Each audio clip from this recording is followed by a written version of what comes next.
right, a lot's happening on Capitol Hill this week as members of Congress try to wrap up their work so they can take off for the month of August. We'll see how that works out. Well, yesterday, President Biden issued veto threats for House Republicans who are working hard, actually working very hard to get appropriations bills for defense and health and agriculture through the process and onto his desk. Now, this is something that actually hasn't happened. The Congress hasn't passed appropriations bills, there's 12 of them.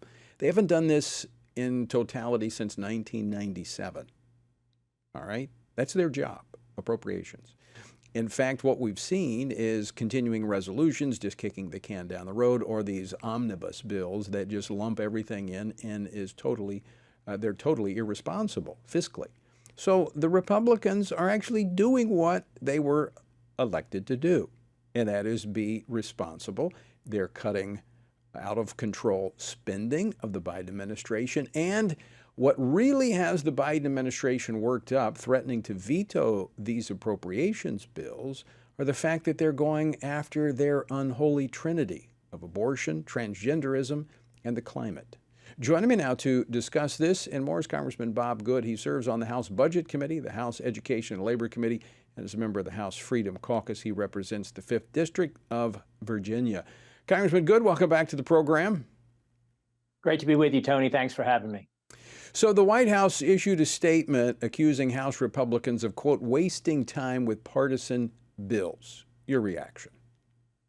Well, the American people gave the Republicans a majority in the House for a reason. We ran on fiscal responsibility. We ran on combating the terrible, harmful Biden agenda. We ran on combating the harmful policies that the country is suffering under. And that's our commitment to do that. And we need to follow through and deliver for the American people and not let them down. If you read the White House's statement, the real offense is not backing the administration's agenda for abortion, LGBTQ indoctrination, and the so-called green energy giveaways. It's pervasive in every aspect of this administration, in their domestic policy and their foreign policy. Why should Republicans have to go along with that? Well, they certainly should not. And again, that's why we were given the majority. But you can look no further than the defense bill, the National Defense Authorization Act that we passed 2 weeks ago now, to think that the Democrats would not focus on force readiness, lethality, effectiveness, but would instead treat our military as a social experiment, as a climate experiment, to focus on diversity, equity, and inclusion, transgender policies, CRT in our academies and in our military training, trying to electrify our vehicles, trying to pay for abortions for the first time in the history of the country starting last year, paying for transgender surgeries, those sorts of things. And what Republicans did is we actually came together and passed the first Republican national defense bill in many years. And we actually rolled back those policies, which is why we got nearly every Republican to vote for it. And sadly and unfortunately, I think just maybe one Democrat voted for it because it was truly a Republican bill. And Tony, as you know, the media dishonestly accused Republicans of making military spending a culture issue. And all we did was to roll back what the Democrats had done when they had the majority for 2 years under President Biden and Nancy Pelosi. We undid in our bill the culture wars the Democrats had perpetrated on the American people. Well, in some cases, Congressman, it wasn't Congress that did it. The administration unilaterally did it in terms of the travel for abortion, that they are putting in there to facilitate abortions in the military. So you were critical of the debt ceiling agreement, and your criticism is now being validated with the president himself saying, look, these cuts that the House is making is in violation of this agreement. How does Congress go forward from here? Well, Speaker McCarthy, when there was a lot of criticism, 1/3 of Republicans did not vote for what I call the Failed Responsibility Act, which essentially kept spending at the Biden levels.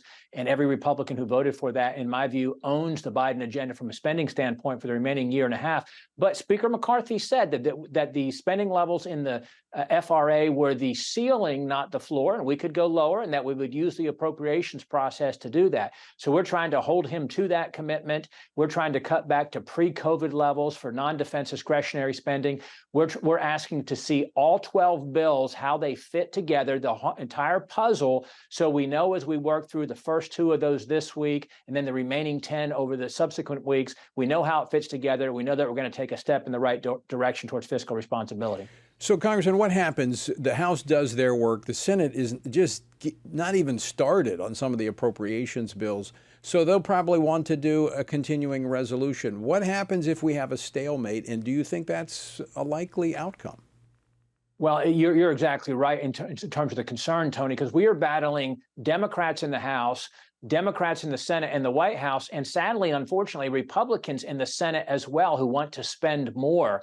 But what we tell Speaker McCarthy and what we've told him is you've got to be a transformational speaker, show just unprecedented resolve and strength, that you're willing to say no, that you're willing to stare down the Dems, stare down the Senate and the White House, and say the House is just not going to go along with a failure to cut our spending when we've got $32 trillion in national debt. We're projecting nearly a $2 trillion deficit this year. We're on our way to $50 trillion in debt and beyond in the next 10 years if we don't cut our spending. We have a responsibility to do that, and hopefully Speaker McCarthy will lead to that effect and keep the Republican coalition that we had for the first 5 months of this year.